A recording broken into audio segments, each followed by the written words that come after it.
안녕하십니까.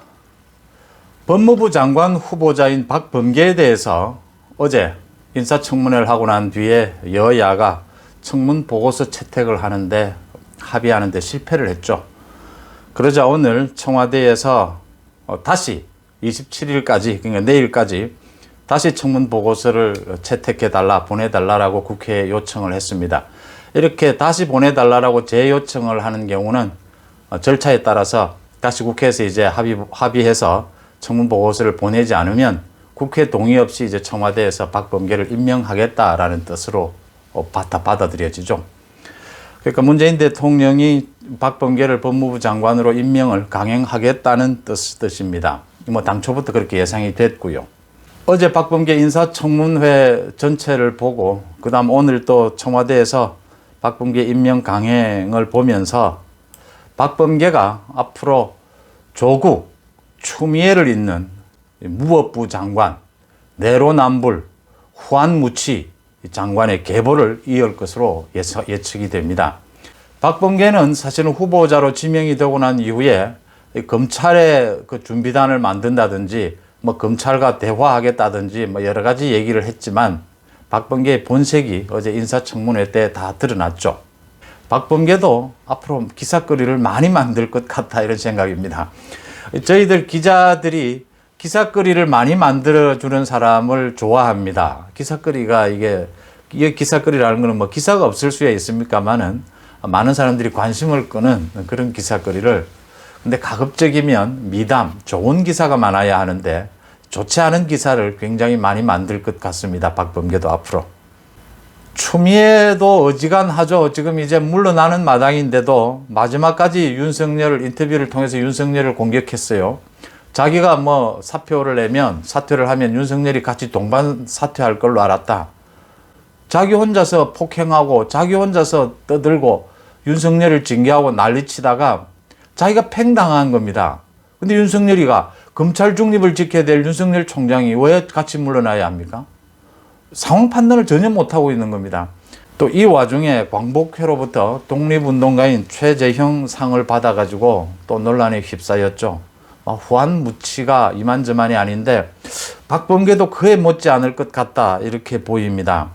박범계가 여러 가지 도덕성 부분, 제가 저번에도 유튜브를 했습니다만 시정잡배보다도 못한 수준, 그 부분은 조금 이따 말씀을 드리고요. 일단 현안이 되고 있는 이 법률적인 사안에 대해서 어제 인사청문회에서 자신의 의견을 이야기했어요. 굉장히 부적절한, 저 추미애보다 더 못할 것 아니냐, 더 심할 것 아니냐, 이런 의심을 갖게 하는 부분들이 있었습니다. 그 김학의 불법 출금에 대해서 이게 공익제보, 공익신고에 따라서 지금 검찰에서 수사를 하고 있는 부분 아닙니까?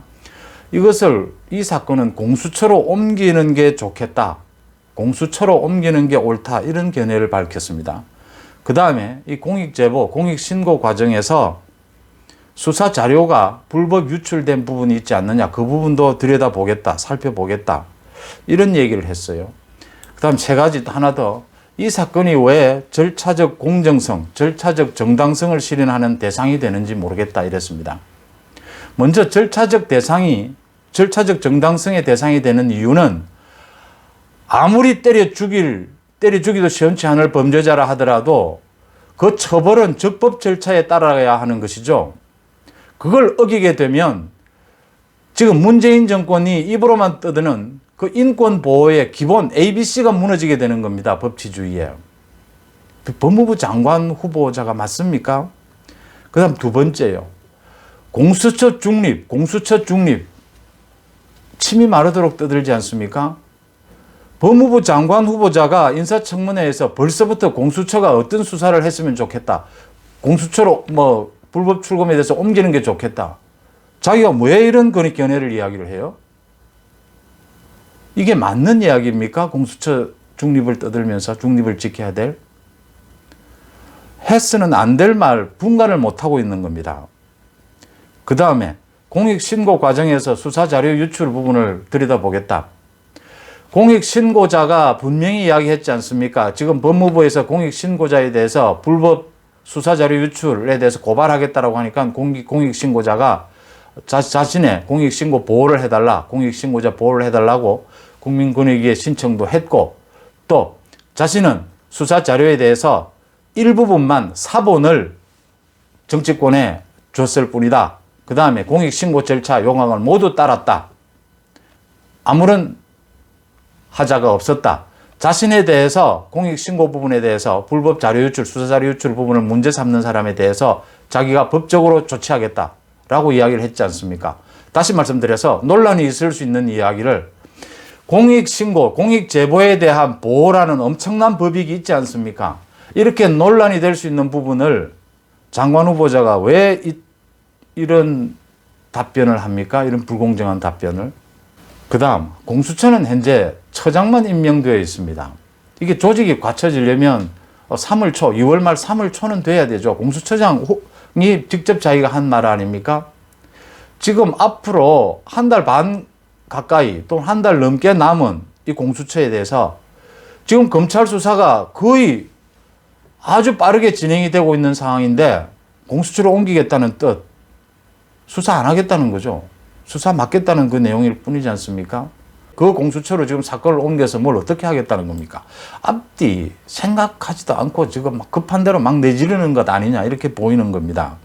또 박범계는 월성호 원전 수사와 관련해서 검찰이 정치적 목적으로 과잉 수사를 하고 있다는 비판이 있다. 적절히 지휘 감독하겠다 했습니다. 지휘 감독 추미애가 6번이나 했습니다. 자기도 하겠다 이겁니다. 월성 원전에 대해서. 월성 원전뿐만이 아니죠. 송철호 수사에 대해서도 또 지휘 감독해야죠. 수사 지휘 검찰총장을 통해서 해야 되겠죠. 개별 수사 지휘를 할 수가 없을 테니까 월성 원전 수사도 지금 급물살을 타고 있는데 수사 지휘하겠다. 추미애처럼 똑같은 짓거리를 하겠다라는 뜻을 어제 밝힌 겁니다. 그 다음 박범계의 도덕성요. 박범계는 지금 패스트트랙 폭행건으로 재판 중입니다.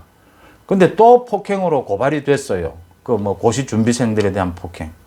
재산 등록 여러 가지를 누락했습니다. 실수였다고 합니다. 실수를 그렇게 여러 번 그렇게 합니까? 재산 신고하는 것 밑에 보좌관들이 다 챙겨서 합니다. 무슨 실수를 한단 말입니까? 거기에서. 그 다음 교통범칙금을 제대로 납부를 하지 않아서 차량 압류가 되는 게 7건인가 그래요. 그 다음 다단계 금융 사기업체 대표와의 관계라든지 여러 가지 지금 의혹들이 많이 나오고 있습니다. 그런 내용들을 박범계는 제대로 청문회에서 대답도 하지 않았습니다. 제가 이 대목에서 하나만 지적할 것은요. 문재인 정부가 잘못하고 있는 수백 가지 중에서 정말 큰 것 중에 하나가 국회 인사청문회를 거의 유명무실화 시켜버렸습니다. 어제 증인 한 명도 없었고 자료 제출도 제대로 하지 않았고요. 박범계는 인사청문회 답변도 제대로 하지 않았습니다. 청문회 필요 없다 이겁니다. 아마 두고 문재인 정부의 아주 나쁜 이 국회에 대한 선례로 남게 될 겁니다. 이렇게 하면 인사청문회가 필요가 없어집니다.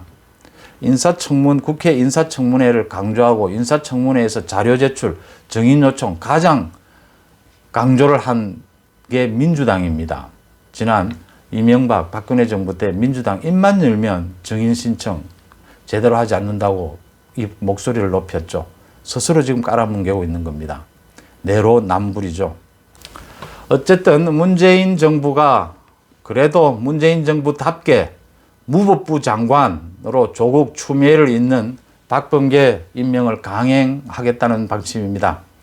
박범계가 적어도 또 돼야 추미애처럼 지금 윤석열 검찰이 밀고 오는 저 청와대에 대한 저 엄청난 권력 비리에 대한 저 수사들을 거의 또 추미애에 대해서 우리가 미쳤다라는 표현까지 썼지 않습니까?